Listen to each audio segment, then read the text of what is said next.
Jadi kalau dia sudah satu lama tinggal di Ternate dengan pindah ke Sulawesi, pindah ke Papua, pindah kemana-mana, dan di tempat baru dia harus belajar hukum adat yang baru lagi. Dan sedangkan dia bukan orang situ yang ya, maka dia harus belajar secara cepat tentang the living law yang berlaku dalam masyarakat tersebut.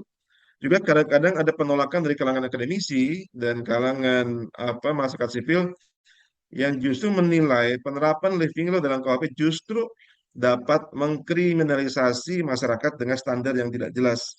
Jadi alih-alih melindungi hukum, melindungi hak asasi masyarakat, ya ada sebagian merasa ini malah mengkriminalisasi masyarakat akibat penerapan living law.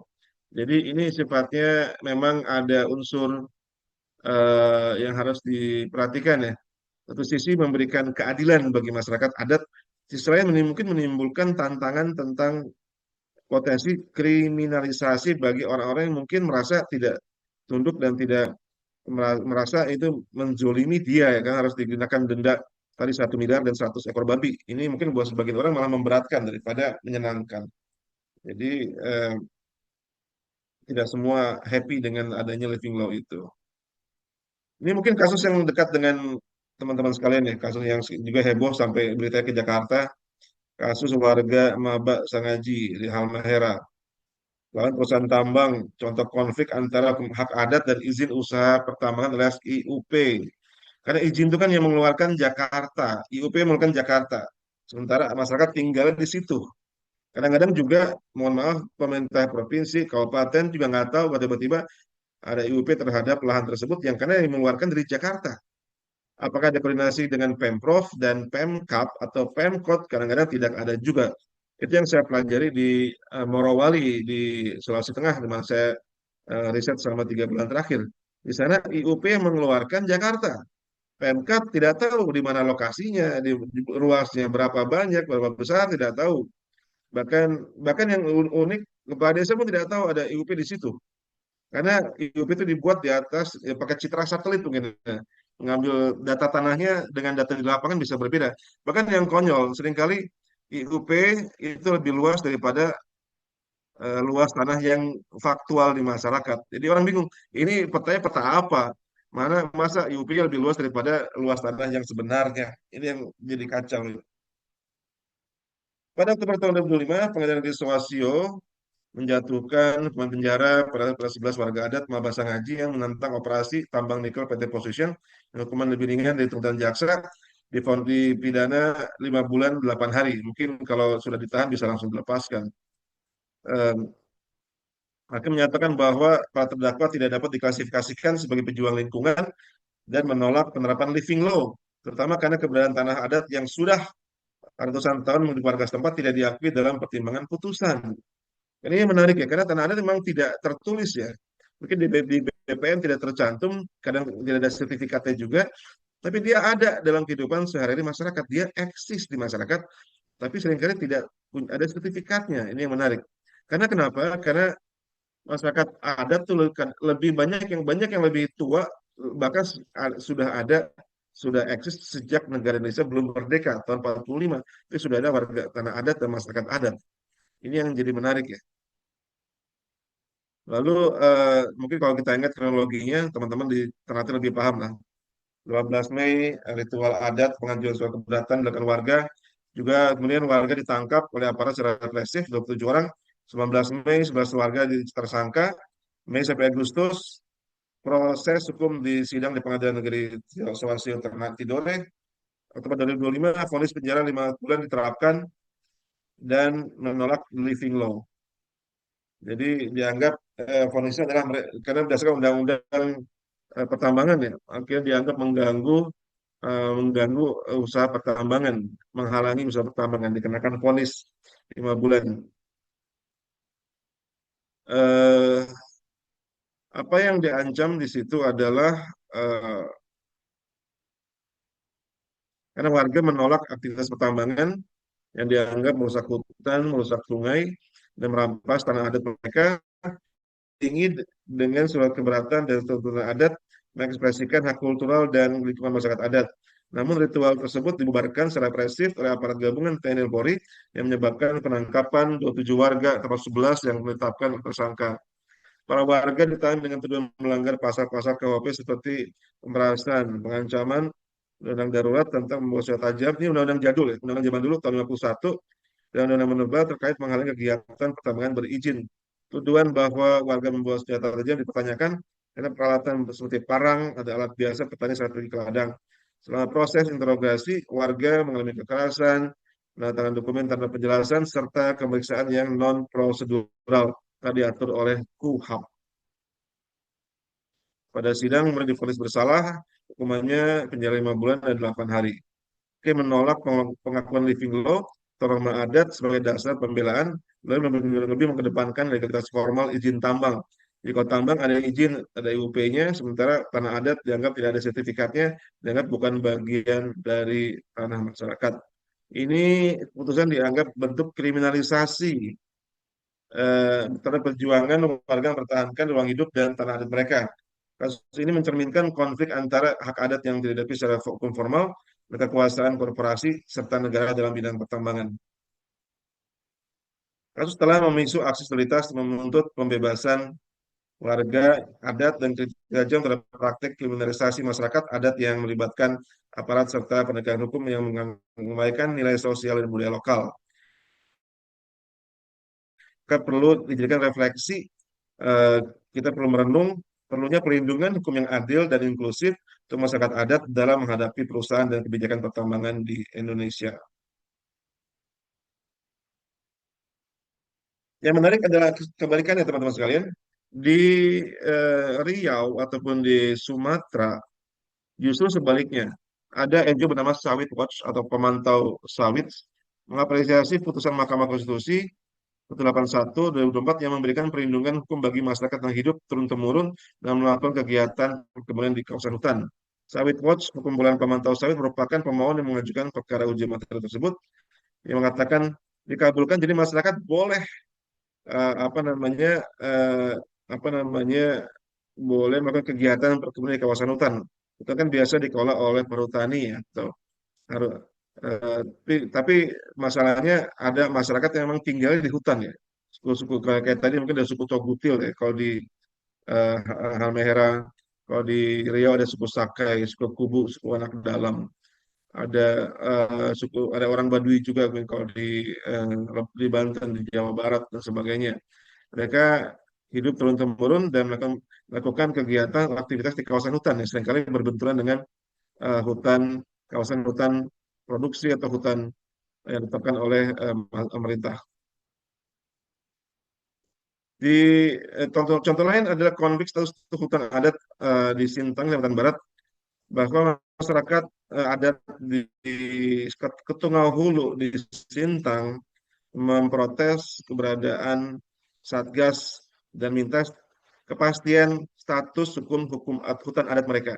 Jadi ada mereka punya hutan adat, masyarakat adat Ketungau Hulu yang tak diakui oleh negara karena tiba-tiba ada Satgas mengelola apa ada menetapkan beberapa desa di kawasan hutan lindung, pertama dianggap minim kejelasan mengenai hak masyarakat adat yang memang turun-temurun tinggal di situ. Jadi tiba-tiba ada penetapan tentang kawasan hutan lindung di masyarakat, tapi masyarakat nggak diajak ngobrol. Sehingga padahal di situ ada masyarakat yang secara turun-temurun tinggal di situ dan tinggal di kawasan tersebut, tapi tiba-tiba disebut sebagai kawasan hutan lindung. Ya, mereka minta ada kepastian tentang status hutan adat, hutan lindung, dan hutan produksi terbatas, agar status tersebut dapat diakui sebagai hak milik masyarakat. Karena kata sang demonstran, hutan ini telah ada dan kami jaga sejak nenek moyang kami dan di sana kami hidup, kami bertani, kita mendukung program pemerintah. Demikian mungkin yang bisa saya sampaikan kita Bapak Ibu sekalian, teman-teman tercinta dari Voltas Kumun Hair. Intinya ini apa namanya diskursus tentang hukum adat dan juga eksistensi dari living law alias hukum hidup pada KUHP tahun 2003. Artinya sudah ada pasalnya, sudah ada aturannya bahwa negara mengakomodasi KUHP mengakomodasi adanya aturan tentang the living law alias hukum yang hidup. Namun nanti di lapangan menjadi tantangan tentang pemberlakuannya. Jadi sejauh mana ini bisa ditoleransi, sejauh mana ini bisa diakomodasi, sejauh mana ini bisa dipahami oleh para penegak hukum, apakah hakim, advokat, jaksa, polisi untuk bisa karena seringkali living law itu tidak tertulis ya, tidak tertulis, tidak ada kitabnya, tidak dikodifikasikan, tidak, tapi dia eksis. Dia tidak tertulis tapi eksis. Dia tidak tertulis tapi dia ada. Dia tidak ada bukunya, cuma dia hidup di masyarakat. Walaupun mungkin di banyak tempat tidak menimbulkan kepastian hukum ya, karena tidak tertulis, sanksinya bisa berubah-ubah, kemudian orang itu bisa berubah-ubah. Jadi ini menjadi tantangan ya. Kita dan ini hal yang wajar di Indonesia karena kita hidup di dalam ranah yang namanya legal pluralism alias pluralisme hukum ya. Kalau kita itu di sini tidak sekedar hukum negara, juga ada hukum masyarakat, hukum adat, hukum dari organisasi, korporasi, semua hidup dalam tempat yang sama alias namanya legal pluralism alias pluralisme hukum ya. Contohnya tadi dalam kasus Lima Bahasa Ngaji, di sana ada hukum negara, ada hukum korporasi punya hukum juga, hukum dari korporasi, ada hukum internasional juga, tapi juga ada hukum adat masyarakat Mabasa Ngaji, semuanya punya klaim, punya aturan masing-masing yang bisa harmonis, bisa juga saling berkontradiksi, bisa bertentangan, sehingga menimbulkan konflik dan seterusnya. Sehingga amat menarik tentang memahami living law pada KUHP, karena ini memberi ada plusnya, ada minusnya, juga harus dikembangkan mungkin di praktik di lapangan kita harus banyak mengkaji jurisprudensi ya alias putusan hakim karena bisa beda kayak tadi bagaimana MK mengakomodasi permohonan tentang hak hak untuk mengadakan aktivitas turun temurun bagi masyarakat yang tinggal di kawasan sawit itu diperbolehkan ternyata tapi di tempat lain tidak boleh kayak contoh di pengadilan negeri Tidore yang dianggap hakim dianggap tidak melihat the living law jadi ini menarik ya, diskusi tentang living law pada KUHP. Demikian, saya tidak akan berpanjang kata, lebih baik kita ngobrol saja. Saya kembalikan pada Pak Dr. Faisal Malik, dan terima kasih atas waktu yang diberikan. Salam sehat semuanya. Selamat pagi. Wassalamualaikum warahmatullahi wabarakatuh. Waalaikumsalam warahmatullahi wabarakatuh. Terima kasih Prof. Heru yang telah memberikan perspektif hal yang berkaitan dengan the living law.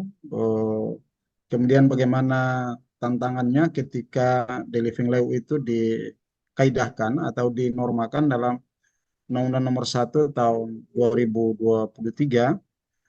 Bagaimana memaknai the living law dalam penegakan hukum pidana dengan beberapa case yang telah disajikan oleh Prof tadi cukup menarik.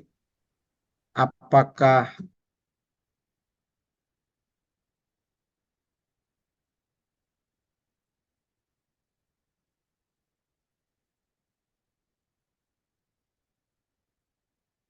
Halo, halo, halo.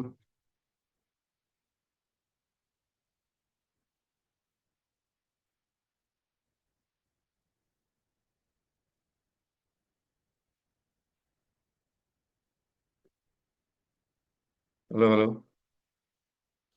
Ini Pak moderatornya yang Ada gangguan jaringan kayaknya Prof. Izin. gangguan jaringan. Ya. Daerah tertinggal Pak. daerah 3T, Prof? 3T. Ya, 3T sudah, kaya Prof. raya 3T. Banyak nekal di sana. 3T juga nekalnya banyak. Ini Pak Mehmet belum Daerah kebagian jadi tertinggal. juragan nekal aja nih. Padahal ekonomi tersebut tertinggi, Prof. Tapi jaringannya parah nih, Prof. Ini gimana yang banyak nekal Nah, TV jaringan parah ini. jaringannya Profesor Malik Imam.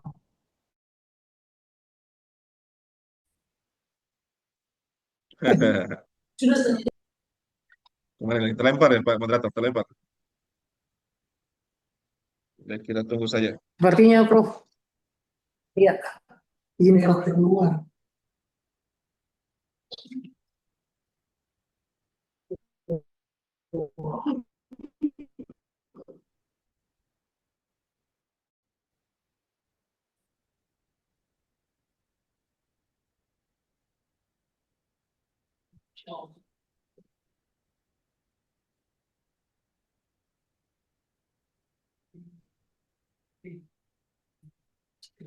Hai.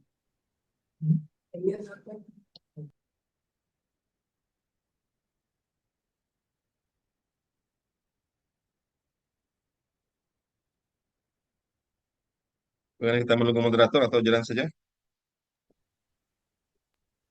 Pamet ambil alih, Pamet. Oh, siap. Iya, Prof. Eh, mohon maaf ya, yang ada di ruang Vicon juga yang ada di Zoom. Moderator Pak Dr. Faisal Mali, sementara ada jaringannya terlempar. Bagaimana langsung pertanyaan saja, Prof? Kayaknya Boleh, ada, boleh.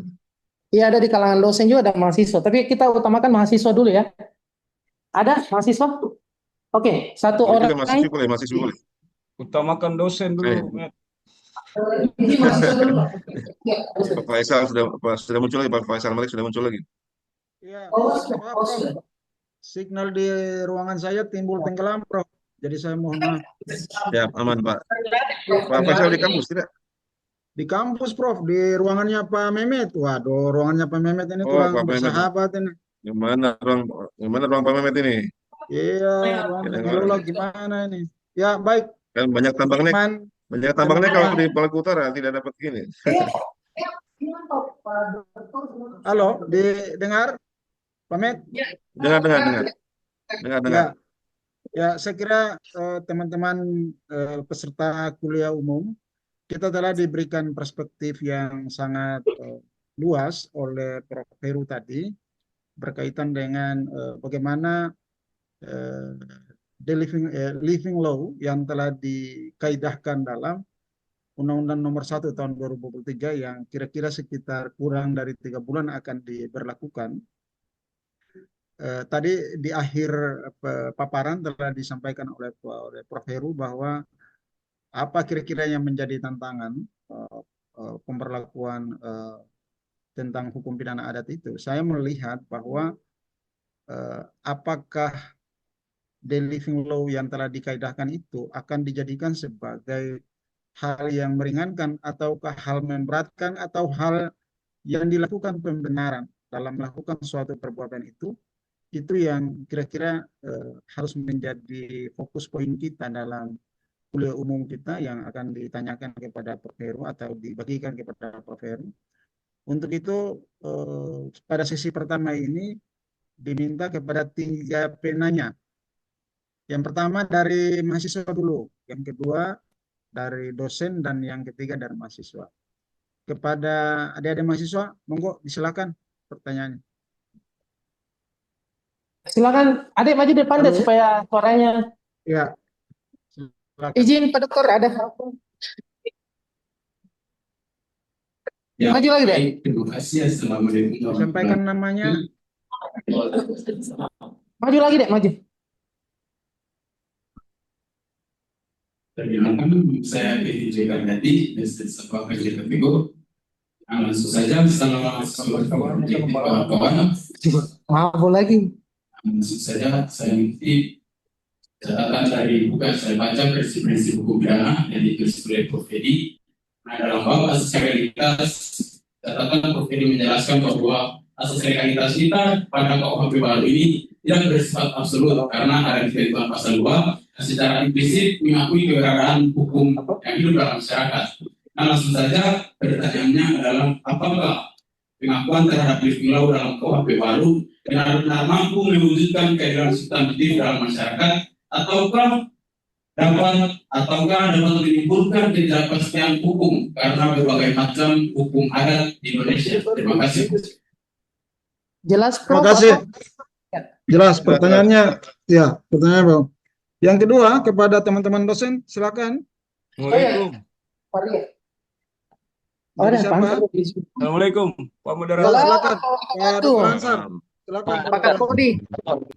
Baik, terima kasih Bapak Moderator, Bapak Dr. Faisal Malik. Yang kami hormati, yang amat terpelajar, Profesor Heru Susetio. Izin Prof, Ya, silakan. menyimak materi yang sudah disampaikan oleh Prof. Heru terkait dengan keberadaan living law yang coba kemudian untuk diakomodir dalam Undang-Undang 1 2023 tentang KUHP nasional. Kita semua tahu, izin Prof, living law yang dimaksudkan memang mengarah ke konteks hukum adat sesuai dengan penjelasan di pasal 2 KUHP nasional kita.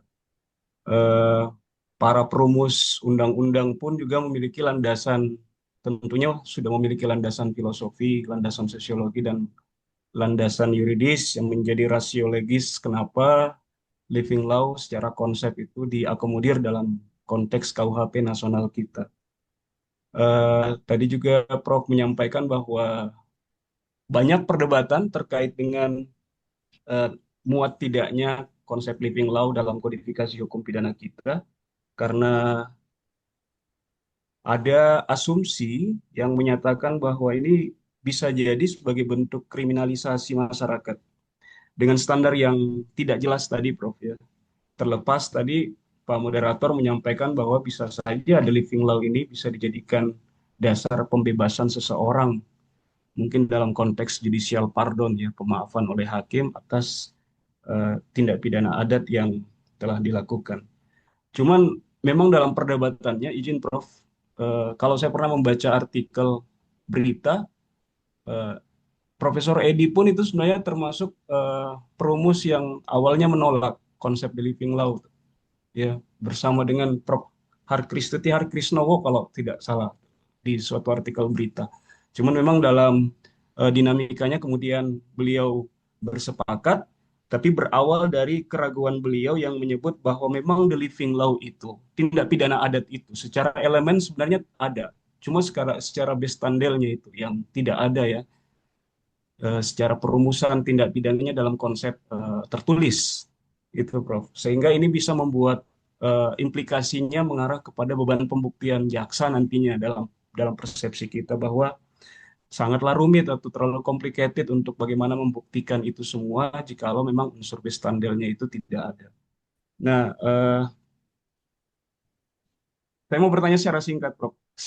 Secara pribadi pandangan Prof, apakah Prof termasuk akademisi yang happy or not happy dengan konteks living law dalam kodifikasi kita dalam hukum pidana? Karena bagaimanapun juga nanti kan penetapannya ini harus menunggu peraturan pemerintah terkait dengan tata cara dan kriteria penetapan hukum dalam konteks living law, yang sedari awal kita mempelajari dari semester 1 bahwa konteks living law itu konsepnya hukum tidak tertulis, ya, unwritten law. Kok tiba-tiba dipaksa dalam tanda petik untuk menjadi hukum tertulis? Kira-kira begitu, Prof. Saya kembalikan. Terima kasih. Assalamualaikum warahmatullahi wabarakatuh. Terima kasih, Pak Ansar. Warahmatullahi wabarakatuh. Terima kasih Pak Dr. Ansar. Terima Yang kasih, Pak. terakhir penanya dari mahasiswa, silakan pertanyaannya. Singkat ya, karena kita dibatasi waktu. Pak Med, tolong arahkan. Ada mahasiswa lagi satu? Tidak ada Pak Dokter. Yang ada Ibu Faria bisa bertanya, Prof. Mempersiapkan pertanyaannya sambil menunggu. Kami mempersilakan Prof. Heru memberikan respon balik atas dua pertanyaan yang telah diajukan oleh satu mahasiswa. Ada yang nanya dan pula satu- Pak Faisal, ada yang nanya di chat juga. Oh iya, iya. Makasih, Ada, Prof. ya, ini bertanya di chat, M. Reza mengatakan, saya Rudi setelah ada pengakuan ada pemaksaan ada melalui Undang-Undang 45 18 dan putusan MK dengan bahwa tuntutan adat bukan ikutan negara, namun seperti yang tadi bahwa dalam prakteknya pengakuan tersebut ternyata tidak efektif karena status MHA masih bergantung pada penetapan daerah. Pertanyaan saya, apakah penerapan living law dapat memperkuat efektivitas pengakuan dan penetapan adat atau hanya berdasar teori saja, Pak? Itu Ya, ada pada chat box ya. Ini pertanyaan ketiga ya. Oke, nanti saya jawab ya, yang ketiga. Yang pertama ya. pertanyaan dari adik mahasiswa tadi tentang apa namanya keadilan Keadilan substantif. substantif, Prof. Ya, Ini Prof. menarik ya. Karena keadilan itu memang susah sekali untuk dilaksanakan dan tidak semua orang itu happy ketika ada putusan hakim. Ada yang happy, ada yang tidak happy. Ada dan kita nggak bisa memberikan kesenangan nggak semua pada semua orang ya. Jadi kalau dalam pengadilan kan politik ada yang win, ada yang lose, ada yang menang, ada yang kalah, ada yang apalagi kecuali mediasi barangkali inginnya win-win solution. Tapi kalau pengadilan itu kan adjudikasi, sifatnya adalah ada yang menang, ada yang kalah, dan juga keadilan pun seringkali hanya level keadilan formal, keadilan yang ada pada buku alias the law in the books menurut KUHP, menurut Undang-Undang Minerba, undang-undang tentang apa agraria, undang-undang tentang sebagainya. Contohnya mungkin kasus di Pengadilan Negeri Sowasio tadi ya. Mungkin hakim juga tidak salah karena dia pakainya KUHP atau dia pakainya Undang-Undang Agraria atau dia pakainya Undang-Undang Minerba. Hakim menggunakan ya hukum yang tertulis. Ini masalahnya kan ada hukum tidak tertulis di situ, itu hukum adat dan juga masyarakat punya klaim itu tanah kami. Tanah kami tinggal turun-temurun di situ kok tiba-tiba ada perusahaan tambang datang dari tahu dari mana nggak izin kami nggak tahu. Bahkan juga kadang-kadang pemerintah lokal pun nggak tahu karena biasanya IUP turun dari Jakarta. Tidak tahu tiba-tiba turun di usaha pertambangan tidak dikomunikasikan pada warga lokal sehingga menimbulkan sengketa di mana-mana bukan cuma di Maba saja atau bukan cuma di Halmahera. Saya perhatikan di mana-mana ada konflik antara perusahaan dengan warga lokal di Morowali, di Kendari, di mana-mana karena penetapan IUP seringkali tidak melibatkan masyarakat lokal. Jadi tentang keadilan substantif itu memang semangatnya sih ingin menegakkan keadilan substantif ya dengan mengadakan pasal 2 ayat 1 tentang akomodasi living law. Ingin menegakkan keadilan substantif, tapi masalahnya itu hanya bisa tercapai ketika semua aparat ya, nggak cuma hakim, jaksa, polisi, advokat juga itu sama-sama menggunakannya secara arif dan secara apa namanya, secara proporsional. Artinya dia karena masalah terbesarnya kebanyakan karena ketidakpastian hukum ya daripada apa namanya tidak tertulis. Cuma dia hidup masalahnya, hidup tapi tidak tertulis sehingga ketika tadi disampaikan oleh Pak Ansar tadi di lapangan jaksa harus bekerja keras untuk menggali. Bagaimana pembuktiannya? Ini jadi masalah karena kan buktikan kadang-kadang nggak perlu entah surat, entah dokumen atau apa. Ketika surat tidak ada, dokumen tidak ada, cuma yang mengandalkan ini tanah kami. Buktinya apa? Karena kami tinggal di sini. Mana batasnya? Batasnya adalah sejauh ayam jantan berkokok. Saya pernah riset tentang tanah adat di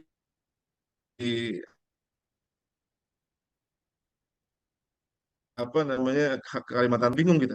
Ayam jantan kalau sedang sehat kokoknya kuat, kalau sedang sakit kan jadi keruyuk ya pelan-pelan gitu. Jadi di lapangan juga ini jadi tantangannya tentang keadilan substantif tadi. Jadi dia bisa kedua-duanya sih. Tapi yang jelas jangan kita hakim itu harus tidak hanya memperhatikan keadilan formal, juga keadilan substantif, esensinya hingga hanya perhatikan teks tapi juga konteks. Dia hanya perhatikan hukum negara juga hukum masyarakat. Enggak hanya perhatikan hukum korporasi, juga perhatikan hak-hak masyarakat dan juga HAM.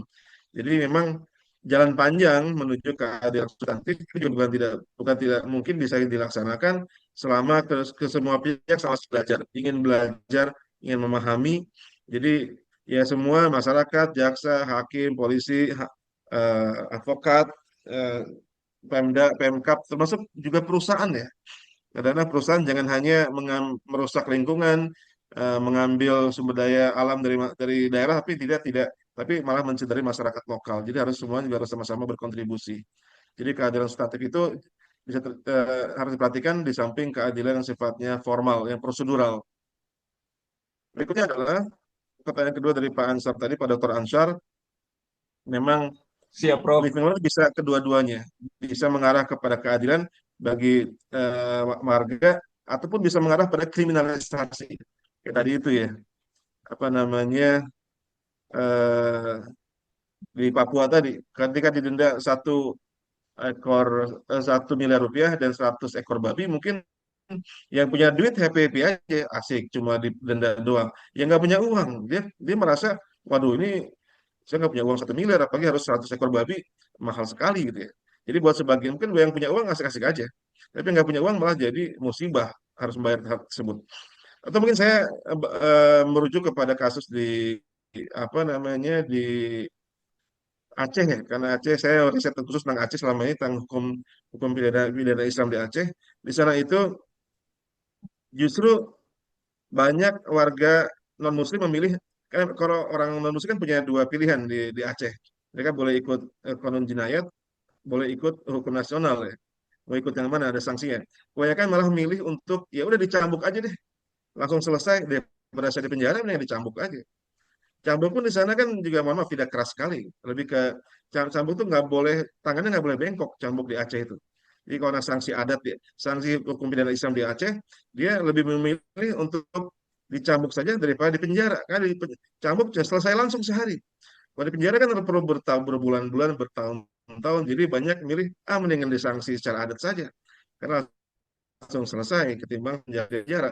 Jadi kadang-kadang justru kasus Aceh malah lebih dipilih daripada hukum negara. Karena bisa dianggap membuat bagi pelaku ini enak. Ya saya sudah langsung selesai. Memang saya malu dan dicambuk. Cuma buat saya selesai yang lebih penting ketimbang saya di penjara berbulan-bulan bertahun-tahun. Jadi ada yang memang menyenangkan bagi masyarakat, ada yang memang menyulitkan atau mengkriminalisasi. Dan saya pernah memahami bahwa di lapangan juga ketika proses perumusan pasal ini pun juga cukup kontroversial ya.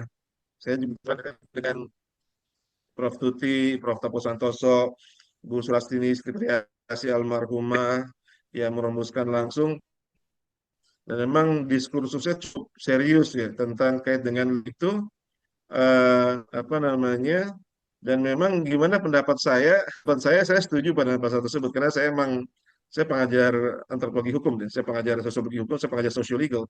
Kita memang belajar tentang social legal studies, bagaimana ada selisih antara law in the books dan law in action.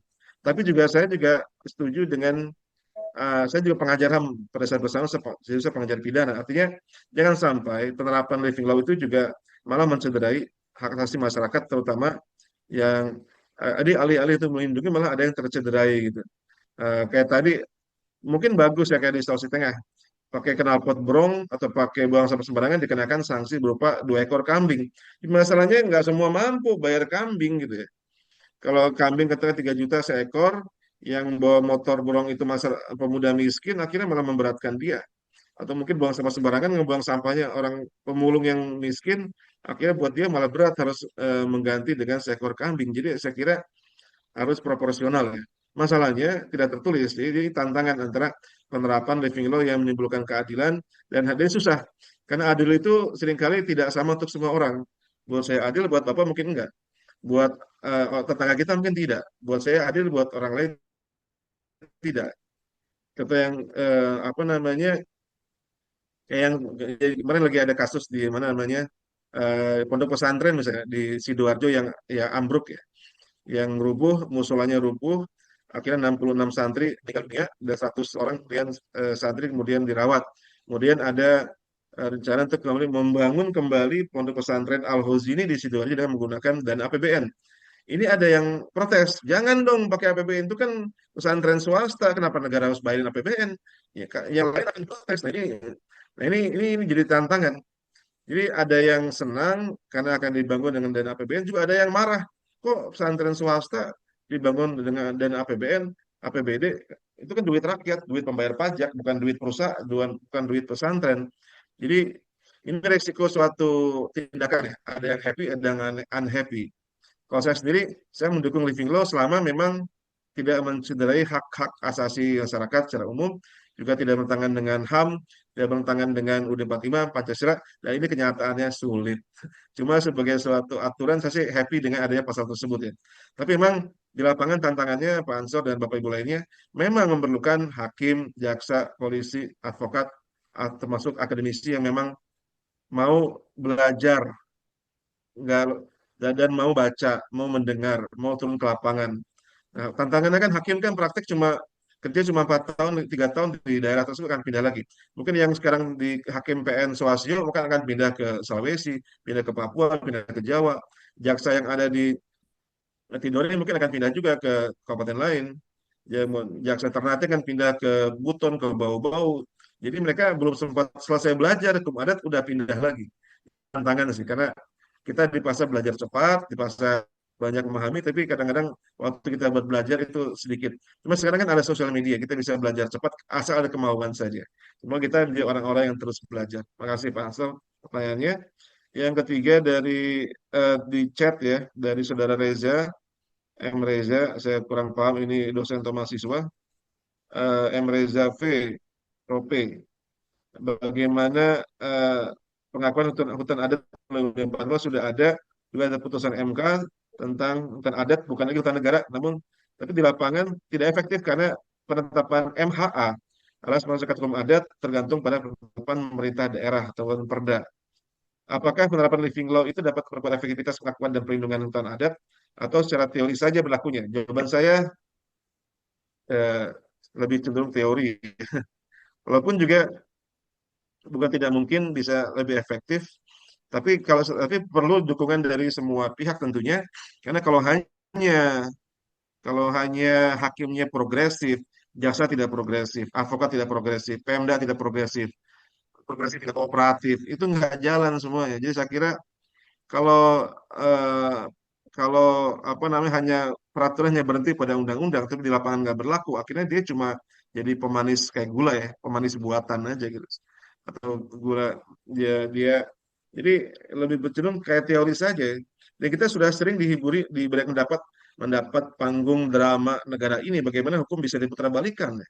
Bagaimana ya kasus di MK, bagaimana mahkamah paman, mahkamah keponakan, segala macam, undang, batas usia bisa diatur, juga revisi undang-undang TNI bisa diatur, revisi undang-undang KPK, Minerba, yang semua cenderung menguntungkan oligarki, menguntungkan penguasa, ya.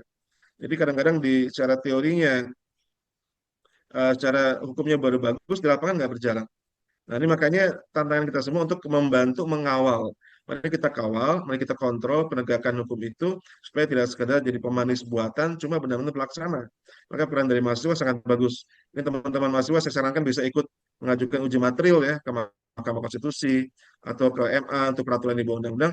Karena ini yang di kampus kami di FHUI sekarang mahasiswa UI sekarang sedang suka mengajukan jadi pemohon uji material ke MK. Undang-undang apapun diajukan uji material. Dan mereka punya legal standingnya, mereka ada legal standingnya minimal sebagai warga negara Indonesia walaupun bukan belum jadi pembayar pajak. Jadi menarik kalau dosen atau mahasiswa di Unhair bisa jadi pemohon uji material, misalnya undang-undang tentang agraria atau undang-undang apa yang dianggap mengganggu hak konstitusi para masyarakat ataupun teman-teman sekalian. Jadi demikian, terima kasih. Ya, makasih Prof. Hero atas respon balik dan atas pertanyaan yang diajukan oleh beberapa peserta kuliah umum, 3 orang peserta kuliah umum. Untuk selanjutnya diberi kesempatan juga pada 3 penanya, mungkin pada sesi yang terakhir ini 3 penanya. Silakan, pamit. Di mahasiswanya bisa diarahkan, pamit. Ada dosen? Iya, ada. Dosen Mahasiswa siapa? ada? Atau yang di Zoom? Silakan. Sebentar, dosen dulu. Kayaknya Ibu Faria yang ngotot ini Pak. Ya, silakan. Ibu Fahria, silakan waktunya. Bismillahirrahmanirrahim. Assalamualaikum. Salam warahmatullahi wabarakatuh. Izin ya. Pertama adalah sebenarnya ada indikasi negatif halaman di KUHP tentang itu adalah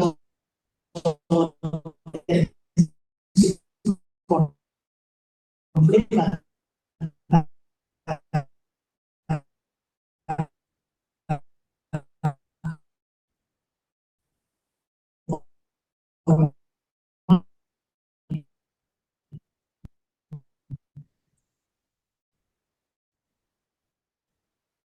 Jadi saya memberikan contoh di daerah Halmahera Selatan tentang ada seorang ayah yang ayahnya itu minta untuk melakukan hubungan anaknya. Jadi mulai pada saat dia SMP sampai SMA terus. Jadi dari SMP sampai SMA terus. Akhirnya anak ini langsung balik kampung. SMA kelas 2 terus kemudian dia balik kampung. Pada saat dilaporkan ke polisi, polisi mengatakan bahwa ini laporkan lagi ke hukum adat karena itu yang berlakunya adalah pidana adat yang ada di kampung tersebut. Akhirnya dijatuhkan pidana adatnya adalah ayah itu dikeluarkan dari kampung gitu.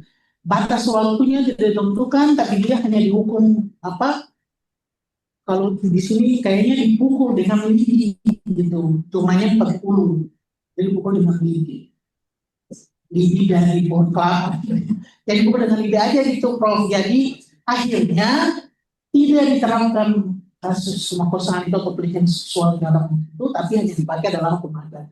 Jadi ayahnya itu meninggalkan. Soalnya adalah ayah itu meninggalkan, anak ini tidak ada kepastian hukumnya dalam artian dia sudah dirusak pada saat dia masih kecil. Demikian Prof. Assalamualaikum warahmatullahi wabarakatuh. Assalamualaikum warahmatullahi wabarakatuh. Berikut penanya kedua, silakan. Yang di Zoom kalau bisa, Ada yang di Zoom? atau di ruang video conference, Vicon. Ada lagi? Ada lagi? Nggak ada Pak Dokter. Ada Oh, chat ada. dari Ya, ada chat dari Zoom. ya, baik. Karena belum ada penanya berikutnya, jadi kami persilakan kepada Prof bisa memberikan respon balik atas pertanyaan yang diajukan oleh Ibu Fahria berkaitan dengan satu case yang terjadi di Halmahera Selatan tadi yang sudah disampaikan. Monggo Prof. Ya, terima kasih Bu Fahria atas sharingnya tadi. Mungkin saya tidak paham banget kasus, tapi memang di lapangan suka terjadi seperti itu ya Bu Fahria, bahwa kadang-kadang suatu hukum, suatu aturan tidak diterapkan secara benar, ada diskresi dari aparat penegak hukum, itu juga kadang-kadang juga melibatkan unsur lain ya, ada kasus penyuapan, kasus apa namanya cincai damai dengan penegak hukum. Artinya apa yang ada di buku, ada yang di hukum pidana, ada yang di undang-undang lex spesialis dan KUHP, sehingga di lapangan memang tidak berjalan ya. Ataupun ada penerapan yang berbeda-beda tergantung konteks sosial, politik, budaya, ekonomi, dan sebagainya, juga tergantung siapa korbannya, siapa saksinya, siapa pelakunya. Karena undang-undang pun, karena penegak hukum juga tidak melihat status sosial orang ya. Kalau pelakunya, terdakwanya mungkin orang besar, orang dekat dengan kekuasaan, pimpinan parpol, parpol pemenang pemilu, dekat dengan TNI, polisi, anggota dewan, mungkin beda statusnya dengan orang-orang biasa yang melakukan kejahatan atau kesalahan. Jadi ada Gium mengatakan pada hukum itu kuat apa tuh pelaksana pedang dia tumpul ke atas dan tajam ke bawah, di lapangan berlaku ternyata ya. Untuk orang-orang susah yang nggak punya uang buat bayar advokat, hukum itu seperti palu godam yang begitu kuat bagi orang kaya yang berkuasa, oligarki, ya dia tinggal bisa mengatur saja ya. Jadi ini yang di lapangan memang jadi tantangan ya. Bagaimana hukum sehingga tidak berpihak kepada keadilan, tapi tadi kata adik-adik Mas Iwan tadi, keadilan substantif. Ada yang hanya melihat keadilan formal, tidak melihat keadilan material, tapi keadilan substansial. Nah, kita perlu yang namanya mungkin pendapatnya Prof. Satrio Sakyutra Harjo, hukum responsif, hukum progresif.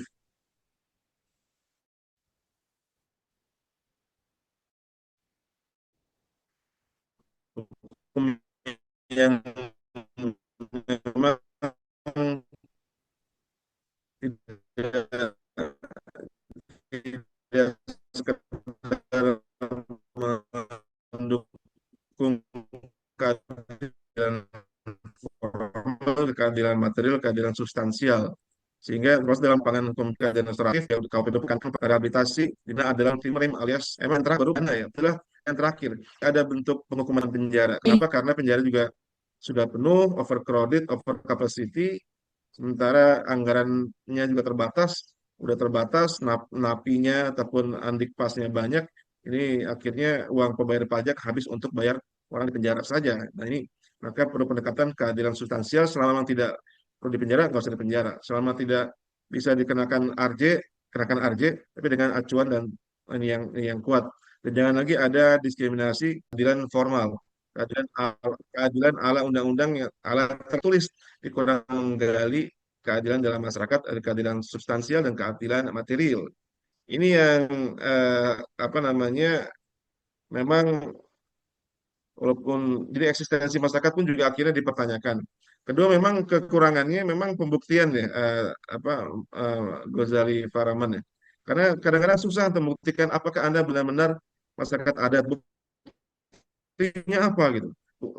Karena kan tidak tertulis apa klaim mereka masyarakat tanah adatnya nggak tertulis. Tidak ada mungkin tidak ada akta notarisnya, tidak ada surat tanahnya di BPN tidak tercatat. Luasnya berapa juga tidak ada yang tahu karena memang namanya juga hutan adat ya, tidak tertulis. Tapi di lapangan dia eksis. Di lapangan dia ada. Cuma ini membuat pembuktiannya sulit tadi disampaikan oleh Pak Ansar juga. Kesulitan jaksa atau advokat membuktikan ini karena adat mereka apa buktinya? Karena tidak tertulis. Selain pengakuan ada klaim turun-temurun yang di lapangan tidak cukup kuat membuktikan klaim mereka atas tanah adat mereka ataupun hutan adat mereka. Jadi memang tantangan seperti itu. Kadang-kadang manis di mulut namun di lapangan tidak bekerja gara-gara ini kesulitan dalam hal pembuktian, kesulitan dalam menjelaskan aspek kepastian hukumnya. Terima kasih.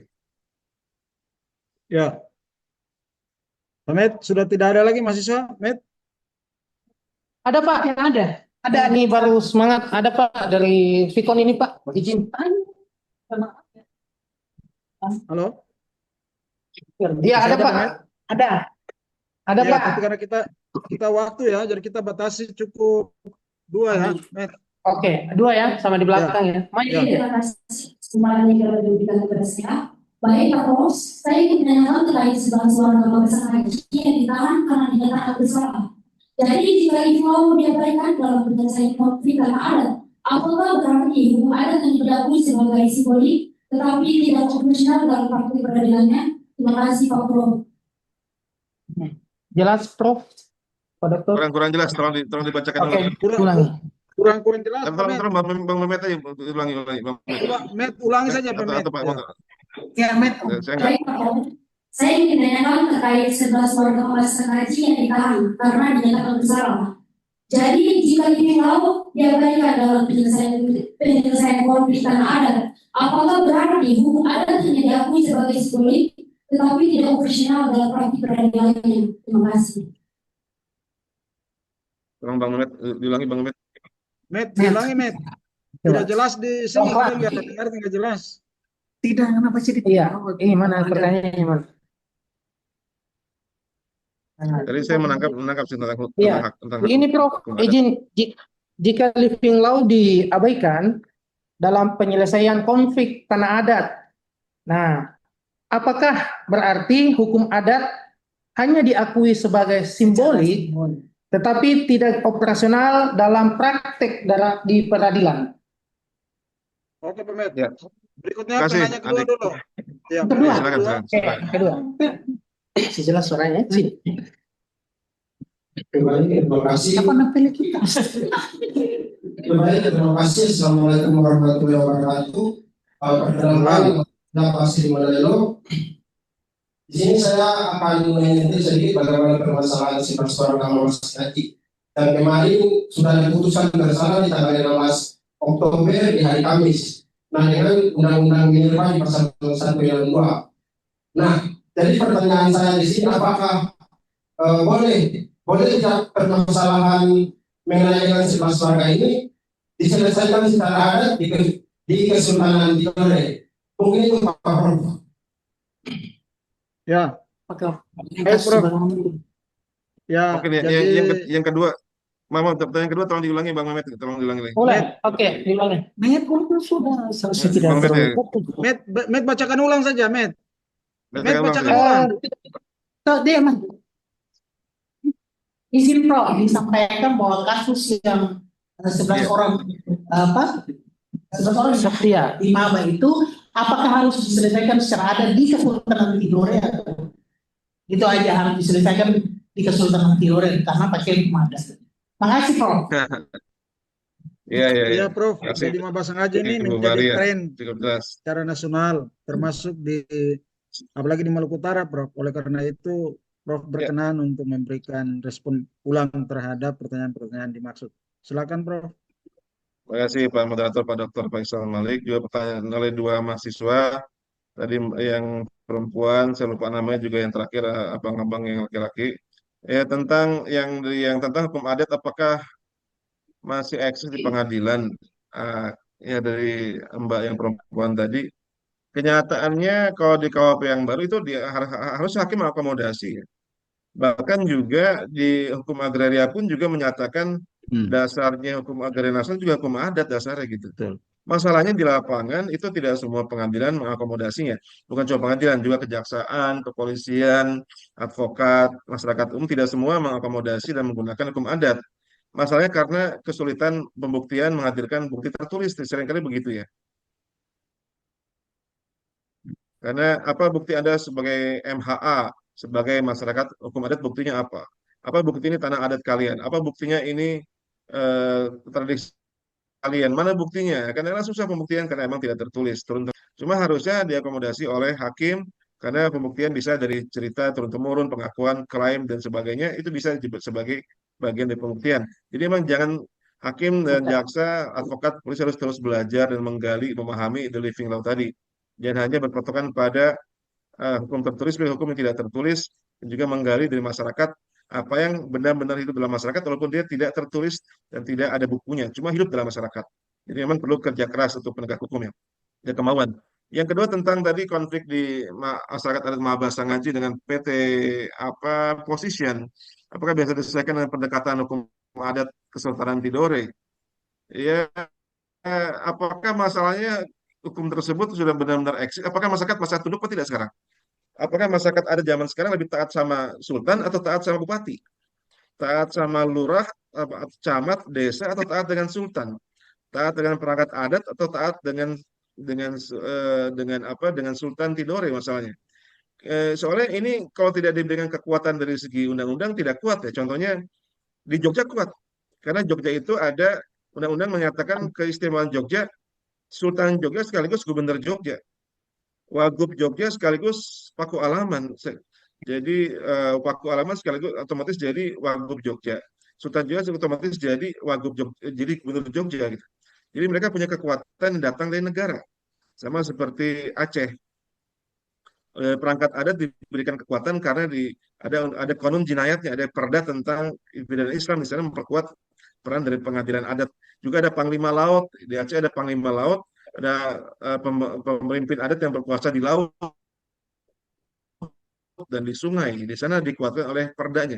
Nah, di kita di Maluku Utara ataupun di Tidore ada tidak bahwa untuk sengketa adat, sengketa agraria bisa diselesaikan oleh perangkat Kesultanan Tidore atau Kesultanan di Bacan mungkin Sultan Bacan, mungkin di Ternate Sultan Ternate atau lagi apa satu di Jelolo ya atau itu apa namanya. Jadi kalau diperkuat dengan hukum negara akan lebih kuat. Tapi kalau tidak, masa tidak semua warga mengakui kekuatan hukum adat dan, dan nggak mengakui sultan kadang-kadang ya. Karena dianggap itu bagian dari tradisi, bagian dari budaya, bukan bagian dari kekuasaan di level pemerintahan. Akhirnya lebih takut dengan camat. Camat kan semua pemerintahan adat di Indonesia. Termasuk yang sekarang di Delhi. Di Sultan Delhi ada. Di Medan ada Sultan Delhi. Cuma kekuasaannya kekuasaan seremonial saja. Hanya Sultan Jogja yang punya kekuatan karena dibakukan dengan undang-undang dan juga dulu ada ijab kabul dengan pemerintah pusat. Nah, kalau itu dikuatkan dengan kayak saya misalnya saya cukup dekat dengan Sultan Bacan ya. Sultan Bacan ini almarhum teman saya ketika sekolah di Amerika, kemudian dia meninggal, istrinya pun meninggal, dulu mantan anggota Dewan Provinsi Maluku Utara. Sekarang anaknya jadi Sultan Muda Bacan. Anaknya nggak pernah tinggal di Bacan, anaknya tinggal di Amerika dan di Kanada. Sultannya adalah anaknya pun susah berbahasa Indonesia. Tiba-tiba sekarang jadi sultan dia. Nah, ini jadi apakah orang Bacan, orang Halmahera Selatan hormat sama dia? Belum tentu, karena ya, sultan tidak pernah tinggal di sini, tinggal di Amerika atau di Kanada gitu. Jadi rasa hormat, rasa takluk tunduk pada sultan mungkin sudah berbeda karena eh, dianggap tidak eksis dalam kehidupan keseharian warga masyarakat gitu. Terima kasih. Ya, baik. Terima kasih Prof. Heru atas penyampaian jawaban balik terhadap beberapa pertanyaan yang diajukan oleh peserta kuliah umum. Teman-teman dan adik-adik mahasiswa peserta kuliah umum yang kami hormati, dari paparan yang telah disampaikan oleh Prof. Heru tadi telah memberikan perspektif kepada kita yang sangat mendalam berkaitan dengan bagaimana kedudukan living law dalam sistem hukum pidana kita. Nah, setidaknya ada beberapa poin ya yang bisa kita jadikan sebagai bahan dalam bagaimana melakukan penguatan terhadap pemahaman kita yang berkaitan dengan living law dalam sistem hukum pidana kita. Kita ketahui bersama bahwa hukum adat di Indonesia itu memiliki peran penting dalam sistem hukum nasional. Bahkan dalam KUHP baru telah dirumuskan dalam pasal 2 ayat 1 Kitab Undang-Undang Hukum Pidana Nasional kita yang menyatakan bahwa ketentuan pidana dalam KUHP tidak menutup berlakunya hukum yang hidup dalam masyarakat sepanjang memenuhi kriteria tertentu. Nah, memenuhi kriteria tertentu nanti dirumuskan dalam PP dan nanti diturunkan dalam peraturan daerah dan tidak bertentangan dengan Pancasila dan Undang-Undang Dasar 1945 dan hak asasi manusia yang telah dijelaskan Prof. Heru. Saya kira selaku moderator saya tidak akan menyimpulkan secara poin per poin apa yang telah disampaikan Prof. Heru karena saya meyakini bahwa seluruh peserta kuliah umum sudah memiliki catatan-catatan penting dari apa yang telah disampaikan oleh Prof. Heru. Mewakili teman-teman Fakultas Hukum, kami menyampaikan rasa hormat dan apresiasi yang tinggi kepada Prof. Heru yang telah berbagi pengetahuan dengan kami, dosen di Fakultas Hukum dan mahasiswa kami di Fakultas Hukum Sashairun Ternate. Mudah-mudahan ini bukan ruang yang terakhir bagi Prof. Heru. Ke depan, jika ada kegiatan-kegiatan yang seperti ini, fakultas akan tetap bersama dengan Prof. Heru dan kami meminta Prof. Heru tetap menyediakan waktu yang cukup bagi kami.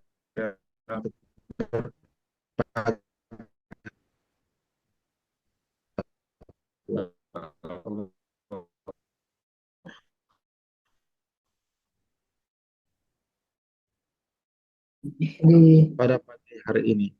Demikian yang dapat kami sampaikan, lebih kurang kami mohon maaf. Billahi taufiq wal hidayah. Wassalamualaikum warahmatullahi wabarakatuh dan selamat siang.